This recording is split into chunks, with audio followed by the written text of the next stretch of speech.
Hi friends, today's topic magnesia MgO in cement manufacturing process, and you are watching my channel Civil Engineering Adda. So please watch the full video and subscribe this channel and press the like button. Share the video to your friends. Let's start the topic magnesia. Magnesia MgO is a raw material used to make Portland cement. और इस raw material का कारण magnesia का कारण cement में रंग और मजबूती डेवलप होता है, और एक्सेस होने से ये सीमेंट को अनस्टेबल एंड वीक बनाता है। तो ये था इसका मेन मुद्दा।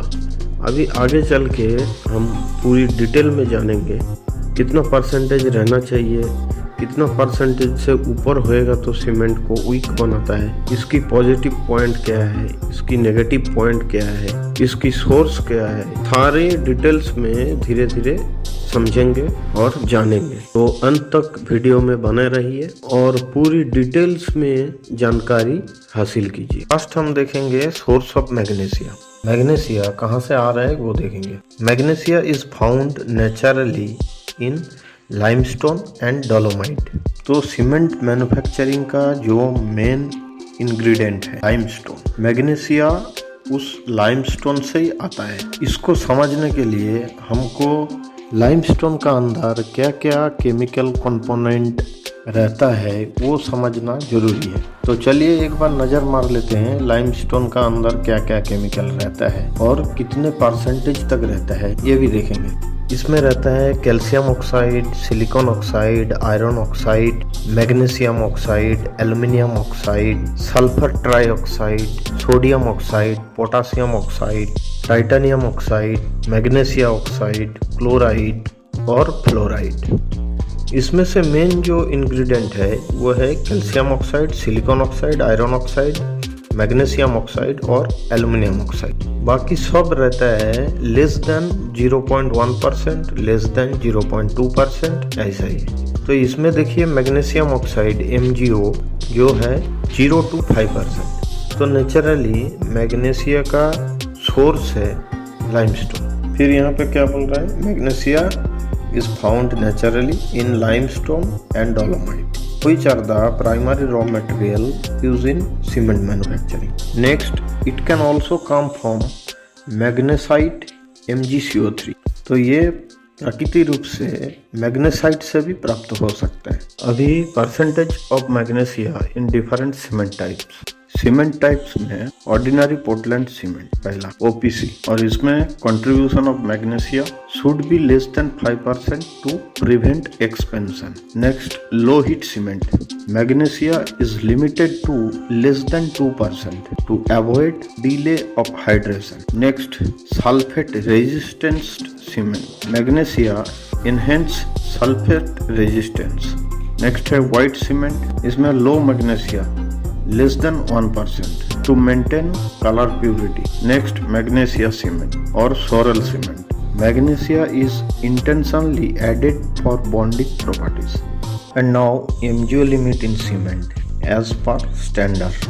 स्टैंडर्ड का हिसाब से MgO का जो लिमिट है सीमेंट का अंदर वो देखेंगे अभी हर एक स्टैंडर्ड में कैसा कितना लिमिट रहता है। तो पहला है ASTM C150।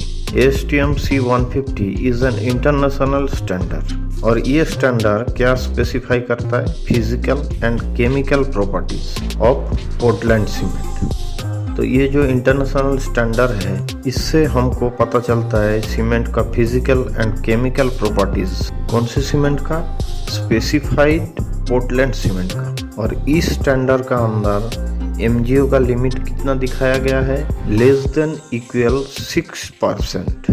नेक्स्ट है IS 269।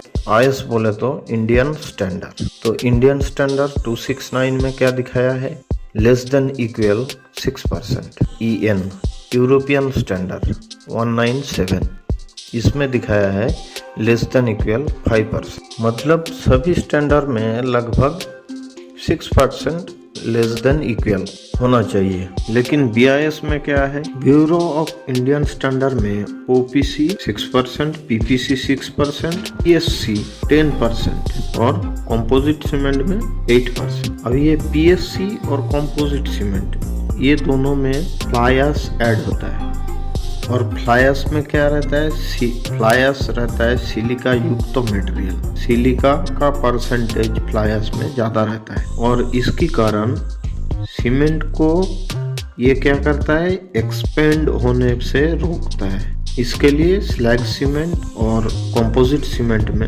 MgO का परसेंटेज ज़्यादा रहता है। And some special cement types जैसे low heat cement, MgO is kept below 2% to prevent expansion issues. Now, effect of magnesia on cement properties. Cement में जो भी कंपोनेंट है वो कंपोनेंट का खुद का एक गुण रहता है, मतलब उसकी खुद का भी एक केमिकल प्रॉपर्टी रहता है जो दूसरा केमिकल का संस्पर्श में आते ही वो खुद रिएक्शन कर देता है। तो ऐसा ही मैग्नीशिया भी रिएक्शन करता है और इस दौरान हर एक कंपोनेंट अपना अपना इफेक्ट क्रिएट करता है। कॉमनली 2 टाइप का इफेक्ट क्रिएट कर सकता है, एक पॉजिटिव इफेक्ट और एक नेगेटिव इफेक्ट। तो सबसे पहले पॉजिटिव इफेक्ट को देखेंगे। पॉजिटिव इफेक्ट में क्या हो रहा है, strength and hardening. When present in controlled amounts less than 2% of MgO contributes